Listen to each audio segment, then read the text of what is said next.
DSA beginner സീരീസിലെ next playlist ആണ് ഇന്ന് സ്റ്റാർട്ട് ചെയ്യാൻ പോകുന്നത്. ഹാഷിംഗ് ടെക്നിക്കാണ് ഈ പർട്ടിക്കുലർ പ്ലേലിസ്റ്റ്. ഓക്കെ, നമ്മൾ ഇതിനകത്ത് എങ്ങനെയാണ് ഹാഷിംഗ് യൂസ് ചെയ്യുക എന്നുള്ളതായിരിക്കും ഈ ഒരു DSA പ്ലേലിസ്റ്റിൽ നിന്ന് നമ്മൾ പഠിക്കാൻ പോകുന്നത്.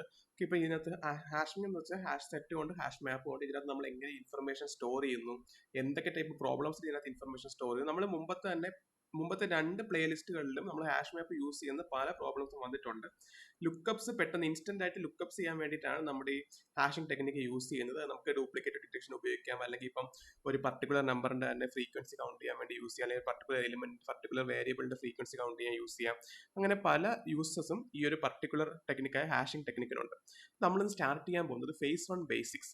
ഓക്കെ, ഫേസ് 1 ബേസിക്സിനകത്ത് നമ്മൾ ഉൾപ്പെടുത്തുന്നത് ഹാഷ് സെറ്റും അതേപോലെ തന്നെ സിമ്പിൾ ഹാഷ് മാപ്സും ഇറങ്ങുന്ന പ്രോബ്ലംസ് ആണ്. അപ്പോൾ ഇതിനകത്ത് മെയിൻലി എന്താണുള്ളത്, എക്സിസ്റ്റൻസ് ചെക്കിങ്, ഡ്യൂപ്ലിക്കേറ്റ് ഡിറ്റക്ഷനാണ് നമ്മൾ ഈ പർട്ടിക്കുലർ ഫേസ് 1 നമ്മൾ ചെയ്യാൻ പോകുന്നത്.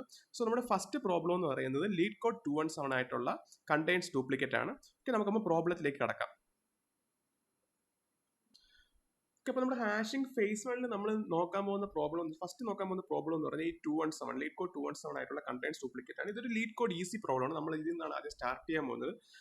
ഓക്കെ, അപ്പോൾ നമ്മൾ ഈ പ്രോബ്ലം ഞാൻ ഒന്ന് ഡിസ്കസ് ചെയ്യാം, എന്താണെന്ന് പറഞ്ഞുതരാം. നമുക്ക് എന്താണ് തന്നിരിക്കുന്നത്, ആദ്യം നമുക്ക് തന്നിരിക്കുന്നത് ഒരു ഇന്റീജർ അറേ ആയിട്ടുള്ള നംസ് ആണ്. നമ്മൾ ഇതിനകത്ത് ട്രൂ റിട്ടേൺ ചെയ്യണം. നമ്മൾ ബൂളിയനാണ് റിട്ടേൺ ചെയ്യേണ്ടത്. ട്രൂ റിട്ടേൺ ചെയ്യുന്നത് എപ്പോഴാണെന്ന് വെച്ചാൽ, ഇപ്പോൾ ഇതിനകത്ത് ഒരു പർട്ടിക്കുലർ വാല്യൂ 2 തവണ ഈ അറേക്കകത്ത് റിപ്പീറ്റ് ചെയ്ത് വന്നത്. ഇപ്പോൾ ഒരു ഇന്റീജർ അറേയാണ്, ഇപ്പോൾ ഒരു ഇന്റീജർ വാല്യൂ 2 തവണ റിപ്പീറ്റ് ചെയ്ത് വന്നാൽ എന്താണ്, ഡ്യൂപ്ലിക്കേറ്റ് എക്സിസ്റ്റ് ചെയ്യുന്നു.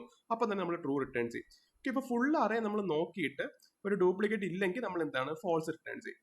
ഓക്കെ, സോ ഈ പർട്ടിക്കുലർ എക്സാമ്പിൾ എടുത്ത് തന്നെ ഇപ്പോൾ ഇതിനകത്ത് നമ്മൾ ട്രൂ ആയിരിക്കും റിട്ടേൺ ചെയ്യുന്നത്. കാരണം എന്താണ്, 1 ഇപ്പോൾ എന്താണ്, ഡ്യൂപ്ലിക്കേറ്റ് എക്സിസ്റ്റ് ചെയ്യുകയാണ്. അതുകൊണ്ട് നമ്മൾ എന്താണ്, ട്രൂ റിട്ടേൺ ചെയ്യും. ഇപ്പോൾ ഇതിനകത്ത് നമ്മൾ ഫോൾസ് ആയിരിക്കും റിട്ടേൺ ചെയ്യുന്നത്. കാരണം ഇതിൽ എല്ലാം ഡിസ്റ്റിങ്ക്ട് എലിമെന്റ്സ് ആണ്, ഇതിനൊന്നിനും ഡ്യൂപ്ലിക്കേറ്റ്സ് ഇല്ല. ഓക്കെ, ക്വസ്റ്റ്യൻ നിങ്ങൾക്ക് ക്ലിയർ ആയി മനസ്സിലാവുമെന്ന് കരുതുന്നു. നമുക്ക് ഇനി അടുത്തിന്റെ സൊല്യൂഷനിലേക്ക് ഒന്ന് കടക്കാം. സോ ഇതാണ് ഈ പർട്ടിക്കുലർ പ്രോബ്ലത്തിന്റെ സൊല്യൂഷൻ. ഈ പർട്ടിക്കുലർ പ്രോബ്ലത്തിന്റെ സൊല്യൂഷൻ ഭയങ്കര ഈസിയാണ്. ഇത് lead code easy level problem ആണ്. ഇത് ഭയങ്കര ഈസിയാണ്. അപ്പം നമ്മൾ ഇതിനകത്ത് യൂസ് ചെയ്യാൻ പോകുന്നത് എന്താണ്, ഈ ഒരു ഹാഷ് സെറ്റ് ആണ് യൂസ് ചെയ്യാൻ പോകുന്നത്. ഓക്കെ, ഹാഷ് സെറ്റ് എന്ന് പറയുമ്പം ഇതിനകത്ത് ഡ്യൂപ്ലിക്കേറ്റ് വാല്യൂസ് വന്നുകൂടാ. ഓക്കെ, ഡ്യൂപ്ലിക്കേറ്റ് വാല്യൂസ് കാണില്ല. എപ്പോഴും ഡിസ്റ്റിങ്ക്ട് ആയിട്ടുള്ള വാല്യൂസ് മാത്രം ഒരു ഹാഷ് സെറ്റിനകത്ത് സ്റ്റോർ ചെയ്യുക. നമ്മൾ ആദ്യം ഒരു ഹാഷ് സെറ്റ് ഡിഫൈൻ ചെയ്യണം. നമുക്ക് ഇതിനകത്ത് ഡ്യൂപ്ലിക്കേറ്റ് ആണ് ചെക്ക് ചെയ്യേണ്ടത്. അപ്പം ഹാഷ് സെറ്റ് ഓഫ് ഒരു set of integer. Okay, integer store ചെയ്ത് ഒരു ഹാഷ് സെറ്റ് നമ്മൾ ഡിഫൈൻ ചെയ്യുകയാണ്. എന്നിട്ട് നമ്മൾ ഈ നംസിലുള്ള ഓരോ വാല്യൂസും ഈ ഹാഷ് സെറ്റിലോട്ട് ആഡ് ചെയ്യാൻ ശ്രമിക്കുകയാണ്. ഓക്കെ, ഈ ഹാഷ് സെറ്റ് ഡോട്ട് ആഡ് ഒരു വാല്യൂ.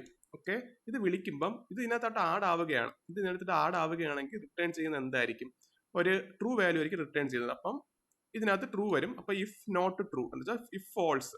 അപ്പൊ ഇതിനകത്തോട്ട് ഇഫിനകത്തോട്ട് കയറില്ല, പുറത്തു പോകും. ഓക്കെ, മനസ്സിലായില്ലേ? നമ്മൾ ഹാഷ് സെറ്റ് ഡോട്ട് ആഡ് ഒരു വാല്യൂ വിളിക്കുമ്പോൾ ആ വാല്യൂ ആഡ് ചെയ്യാൻ പറ്റുകയാണെങ്കിൽ ഇതൊരു ട്രൂ ആയിരിക്കും റിട്ടേൺ ചെയ്യുക. ഓക്കെ, ഇപ്പൊ ഒരു ഡ്യൂപ്ലിക്കേറ്റ് ഉള്ള കേസിലാണെങ്കിൽ ആ ഡ്യൂപ്ലിക്കേറ്റ് വാല്യൂ ഇപ്പൊ നമ്മൾ ആദ്യം നമ്മൾ ചെക്ക് ഡ്യൂപ്ലിക്കേറ്റ് ഡോട്ട് ആഡ് 1 എന്ന് വിളിക്കുമ്പോൾ എന്താണ്, 1 ഇതിനകത്തോട്ട് സ്റ്റോർ ആവുകയും ഇതിനകത്ത് ഡ്യൂപ്ലിക്കേറ്റ് ഇല്ലാത്തത് കാരണം അത് ട്രൂ റിട്ടേൺ ചെയ്യുകയും ചെയ്യും. ഓക്കെ, ഇപ്പൊ if not true if false ആണെങ്കിൽ എന്താണ്, ഇഫിനകത്ത് കയറില്ല, ലൂപ്പ് കണ്ടിന്യൂ ചെയ്യും. അത് കഴിഞ്ഞ് 2 ആഡ് ചെയ്യുകയാണ്, അപ്പോഴും സെയിം കേസ്. അത് കഴിഞ്ഞ് 3 ആഡ് ആവുകയാണ്, അപ്പോഴും സെയിം കേസ്. ഓക്കെ, പിന്നെ ഇതിനകത്ത് ഈ 1 മാത്രമാണ് ബാക്കിയുള്ളത്. അടുത്ത് ഈ 1 വരുമ്പോൾ okay, check duplicate dot add 1. അപ്പോൾ ഓൾറെഡി ചെക്ക് ഡ്യൂപ്ലിക്കേറ്റിനകത്ത് 1 ഉണ്ട്. അപ്പൊ എന്താണ്, ഡിസ്റ്റിങ്ക്ട് വാല്യൂസ് മാത്രമേ വരാവൂ, ഡ്യൂപ്ലിക്കേറ്റ് വാല്യൂസ് ഹാഷ് സെറ്റിൽ വന്നുകൂടാ. അപ്പൊ എന്താണ്, ഒന്നുകൂടെ ഈ 1 ഇതിനകത്ത് ആഡ് ചെയ്യാൻ നോക്കുമ്പോൾ ഓക്കെ, ബാക്കിയുള്ള ഈ 1നെ ഇതിനകത്ത് ഒന്നുകൂടെ ആഡ് ചെയ്യാൻ നോക്കുമ്പോൾ നമ്മൾ ഹാഷ് സെറ്റ് പറയും അത് ആഡ് ചെയ്യാൻ പറ്റില്ല, ഓൾറെഡി ഉണ്ട്. അപ്പൊ എന്താണ്, ആഡ് ചെയ്യാൻ പറ്റാത്തത് കാരണം ഈ ചെക്ക് ഡ്യൂപ്ലിക്കേറ്റ് ഡോട്ട് ആഡ് 1 എന്ന് പറയുന്നത് റിട്ടേൺ ചെയ്തത് ഫോൾസ് ആയിരിക്കും. ഓക്കെ, അപ്പം ഇഫ് നോട്ട് ഫോൾസ്, നമ്മളിവിടെ നോട്ട് ഇട്ടിട്ടുണ്ട്, കണ്ടില്ലേ? അപ്പൊ ഇഫ് നോട്ട് ഫോൾസ് എന്ന് പറഞ്ഞാൽ എന്താണ്, ട്രൂ. ഓക്കെ, അപ്പൊ ഇഫ് ട്രൂ ഇഫിനകത്ത് വരുന്ന കണ്ടീഷൻ ട്രൂ ആണെങ്കിൽ എന്താണ്, ആ ഇഫിനകത്ത് അകത്തോട്ട് കയറും, എന്താണ്, ട്രൂ റിട്ടേൺ ചെയ്യും. ഓക്കെ, അപ്പം ഡ്യൂപ്ലിക്കേറ്റ് വരുന്ന കേസിൽ മാത്രം ഈ ഇഫിനകത്ത് കയറിയിട്ട് ട്രൂ റിട്ടേൺ ചെയ്യും. ഓക്കെ, ഡ്യൂപ്ലിക്കേറ്റ് വരാതെ ഈ ഒരു കേസിലാണെങ്കിൽ ഒരിക്കലും ഇഫിനകത്ത് കയറില്ല, ഒരിക്കലും ട്രൂ റിട്ടേൺ ചെയ്യില്ല, ലൂപ്പ് കംപ്ലീറ്റ്ലി എക്സിക്യൂട്ട് ആയി ഈ ഹാഷ് സെറ്റിനകത്ത് ഈ 4 വാല്യൂസും വരും. അത് കഴിഞ്ഞിട്ട് എന്താണ്, ലൂപ്പ് എക്സിക്യൂട്ട് ആയതിനു ശേഷം ഫോൾസ് റിട്ടേൺ ചെയ്യും. ഓക്കെ, മനസ്സിലായില്ലേ? ഡ്യൂപ്ലിക്കേറ്റ് ഉണ്ടെങ്കിൽ മാത്രമേ ഈ ഇഫിനകത്ത് കയറി ഈ ട്രൂ റിട്ടേൺ ചെയ്യുള്ളൂ. ഓക്കെ, അപ്പൊ നിങ്ങൾക്ക് സൊല്യൂഷൻ ക്ലിയർ ആയിട്ട് മനസ്സിലായെന്ന് വിചാരിക്കുന്നു. അപ്പൊ ഇതിന്റെ ടൈം കോംപ്ലക്സിറ്റി എന്ന് പറയുന്നത് O ഓഫ് n ആണ്. അതേപോലെ തന്നെ സ്പേസ് കോംപ്ലക്സിറ്റി എന്ന് പറയുന്നത് O ഓഫ് n ആണ്.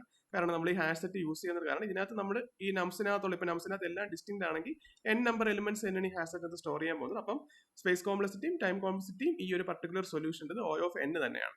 ഇത് ഹാഷ് സെറ്റ് ഉപയോഗിച്ചുള്ള ഈ പർട്ടിക്കുലർ സൊല്യൂഷന്റെ പ്രത്യേകത എന്ന് പറഞ്ഞാൽ ഇതിന്റെ ടൈം കോംപ്ലക്സിറ്റി ആയിട്ടുള്ള O ഓഫ് n തന്നെയാണ്. ഓക്കെ, നോർമലി നമ്മളിപ്പോൾ ഒരു 2 ലൂപ്പ്, ഒരു നെസ്റ്റഡ് ലൂപ്പ് ഉപയോഗിച്ച് ഇപ്പൊ നമ്മൾ ഒരു ഫോർ ഫോർ ലൂപ്പ് ഇൻറ്റ് ഓഫ് ഐയും ഫോർ ലൂപ്പ് ഇൻറ്റ് ഓഫ് ജെയും എന്നിട്ട് ഓരോന്നായിട്ട് ഇതുമായിട്ട് കമ്പയർ ചെയ്യുന്നു, ഇതുമായിട്ട് കമ്പയർ ചെയ്യുന്നു, ഇതുമായിട്ട് കമ്പയർ ചെയ്യുന്നു. അങ്ങനെ ഡ്യൂപ്ലിക്കേറ്റ് കണ്ടുപിടിക്കുകയാണെങ്കിൽ ഇതിന്റെ ടൈം കോംപ്ലക്സിറ്റി എന്ന് പറഞ്ഞാൽ പറയുന്നത് എന്താണ്, O ഓഫ് n സ്ക്വയർ വരും.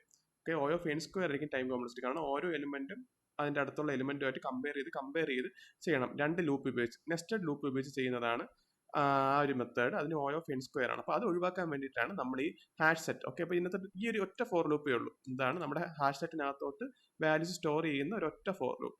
അപ്പോൾ അതിന്റെ ടൈം കോംപ്ലക്സിറ്റി എന്ന് പറയുന്നത് O ഓഫ് n ആണ്. ഈ ലുക്കപ്പിന് വേണ്ടിയിട്ട് ടൈം കോംപ്ലക്സിറ്റി O ഓഫ് 1 തന്നെയാണ്. ഓക്കെ, ജസ്റ്റ് സ്റ്റോർ ചെയ്യാനുള്ള ടൈം കോംപ്ലക്സിറ്റി മാത്രമേ ഈ ഹാഷ് സെറ്റിന്റെ കേസിൽ നമുക്കുള്ളൂ. അല്ലാതെ വാല്യൂ ഇതിനകത്ത് ലുക്കപ്പ് ചെയ്യാൻ വേണ്ടി ഡ്യൂപ്ലിക്കേറ്റ് എക്സ്റ്റേണൽ ചെക്ക് ചെയ്യേണ്ടത് ഇതിന്റെ ടൈം കോംപ്ലക്സിറ്റി വെറും O ഓഫ് 1 ആണ്. ഓക്കെ, അപ്പം ടോട്ടൽ ടൈം കോംപ്ലക്സിറ്റി എന്ന് പറയുന്നത് O ഓഫ് n ആണ്. അപ്പൊ അങ്ങനെയാണ് ഹാഷ് സെറ്റ് നമ്മൾ യൂസ് ചെയ്യേണ്ടത്. ഹാഷിംഗ് മെത്തേഡ് നമ്മൾ യൂസ് ചെയ്യുന്നത് പറഞ്ഞാൽ ഈ ലുക്കപ്പ് ടൈം O ഓഫ് 1 ആക്കുക. നമ്മുടെ ടൈം കോംപ്ലക്സിറ്റി കുറയ്ക്കാൻ വേണ്ടിയിട്ടാണ് നമ്മൾ ഈ ഹാഷിംഗ് ടെക്നിക്ക് യൂസ് ചെയ്യുന്നത്. അപ്പൊ അതിന്റെ ഒരു വെരി ബേസിക് ആയിട്ടുള്ള ഒരു സൊല്യൂഷൻ ആണ് ഈ ഒരു പർട്ടിക്കുലർ സൊല്യൂഷൻ. ഓക്കെ, എങ്ങനെയാണ് ലുക്കപ്പ് വളരെ ചെറുതായിട്ട് കുറയ്ക്കുക. ഒരു പർട്ടിക്കുലർ ലിസ്റ്റിൽ നിന്ന് നമ്മളൊരു വാല്യൂവിന്റെ ലുക്കപ്പ് ഡ്യൂപ്ലിക്കേറ്റ് ഉണ്ടോ അല്ലെങ്കിൽ വാല്യൂവിന്റെ എക്സിസ്റ്റൻസ് ഉണ്ടോ, ആ ഒരു പർട്ടിക്കുലർ ലുക്കപ്പിന്റെ ടൈം കോംപ്ലക്സിറ്റി O ഓഫ് 1 കുറയ്ക്കുക. അങ്ങനെ total time complexity O of n കുറയ്ക്കുക, O ഓഫ് n സ്ക്വയറിൽ നിന്ന്. അപ്പോൾ അതിനാണ് ഈ ഹാഷിംഗ് ടെക്നിക്ക് മെയിൻലി യൂസ് ചെയ്യുന്നത്. ഓക്കെ, അപ്പോൾ നിങ്ങൾക്ക് ഇത് ക്ലിയർ ആയിട്ട് മനസ്സിലായെന്ന് വിചാരിക്കുന്നു. Thank U.